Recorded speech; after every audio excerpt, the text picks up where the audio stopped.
I'm Thomas J. And I'm Georgia Mason. And you're watching USA Yesterday. Yesterday we received news that the United States originated as a collection of colonies. Spain originally controlled modern-day Florida, California, and the Southwest. And France established control over Canada and the Mississippi River. African populations came to America as slaves. The English founded the 13 colonies that became the original United States. Jamestown, Virginia was the first settlement of the British. The Pilgrims were also some of the first settlers in New England. They created the Mayflower Compact, an influential document since it set up a plan for governing separate to the British Crown. Now we're on to Jamie Madison, who is live from the Mayflower. Thanks, Thomas J. I'm live from the Mayflower.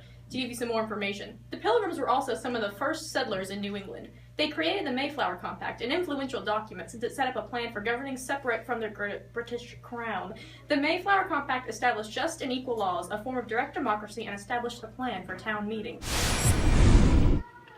Now, with some background information about the Magna Carta. The Magna Carta was the first British document to withhold powers from the king and ensure habeas corpus.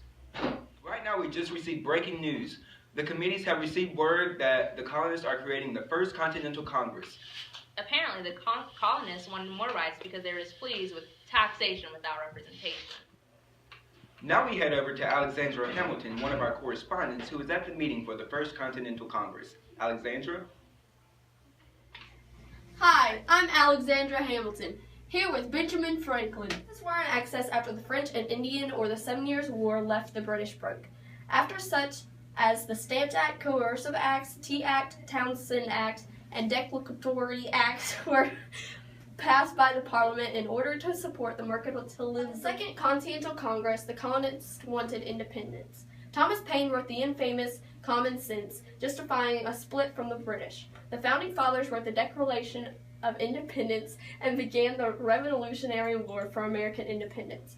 Thomas Jefferson wrote the famous document with ideas from many influences. Comments, Benjamin? No?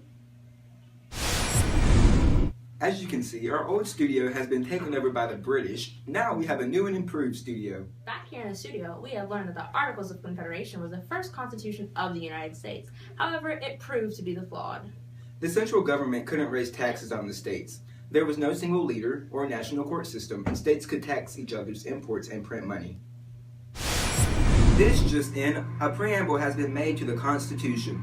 The preamble to the Constitution states the purpose of the document. The first article describes the legislative branch that creates laws. The Elastic Clause grants Congress the power to pass all laws and necessary proper for carrying out their enumerated powers. The second article details the executive branch that enforces laws. The President is given the title of Chief Executive and the Commander-in-Chief. Article 3 sets up a judicial branch and grants the Supreme Court the power of judicial review. Article 4 describes the relationship between the states and includes the full faith and credit clause, which proclaims states are to respect each other's laws. Article 5 tells of the amending process in which Congress must propose by the 2/3 majority and 3/4 of states must ratify. Article 6 contains the Supremacy Clause that established the Constitution and ultimately the federal government as the supreme law of the land. The seventh and final article tells how the Constitution was to be ratified by at least 9 states.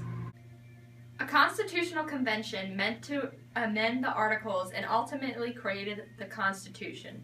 The Virginia Plan proposed 3 branches, 1 legislative, 1 executive, and 1 judicial, and that the legislative representation would be based on population of states. The New Jersey Plan supported legislative representation in which each state received 1 vote. The Great Compromise established a bicameral Congress with the House representation based on population and the Senate with equal representation.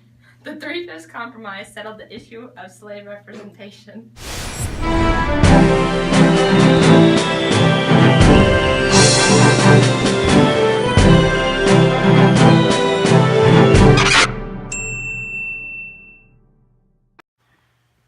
We have breaking news tonight. Don't say anything else. Gibby!